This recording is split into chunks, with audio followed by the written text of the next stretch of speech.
السلام عليكم ورحمة الله وبركاته. مع لهيب الصيف تورطت بالتأكيد، فمي محلات باكستانيين برا، والرزق من الله سبحانه وتعالى. انا لست قطاع رزاق واللي كاتب الله بياخذه لو من بين على ما قال انياب ذيب، ما هو بعد من مخابينا. لكن التوعية مطلوب، كل شيء للتبريد في شارع الظهران بالملز. وجدت الحقيقة الأسعار اللي قالوا لي إياها خرافية مقارنة بالتسعير الموجود، ودائما الباكستانيين يلعبون على هالوتر، فأحبيت إني أوعي الناس. التوعية المراد فيها ليس إنك تروح تتخانق معهم، لكن يكون عندك وعي. أولا يوجد بالنسبة للغاز الفريون صيني وأمريكي وهندي، لكن كله جنب، واللي موجود الأصلي هانويل هو الأصلي جدا. الهانويل هذا طال عمرك الموجود سعره 350 يغطي 15 مكيف. اصلي اصلي اصلي 350 ريال.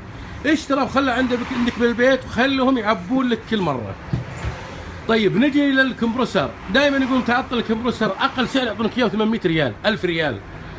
عندك سامسونج قالها الاغلى 350، ميديا جيان هام كله 350 250 24 18، هذا هو موجود. البويبينات الموجوده دائما تعطل عندنا بالسبلتات، هذا كم سعره؟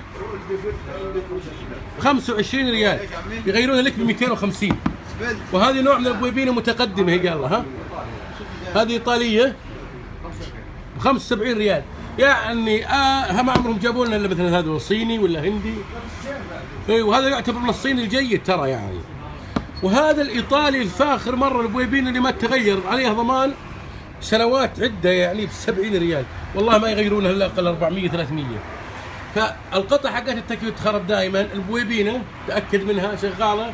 الكمبروسر هذا انتبه منه لانه يصير في تنسيمات دائما، فيضبطوا لك التنسيمات يشتغل الكمبروسر، وسعره ما يتجاوز 350 ريال اطلق كمبروسر.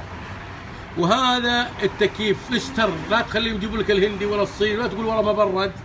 هذا عندك موجود، هذا سعره.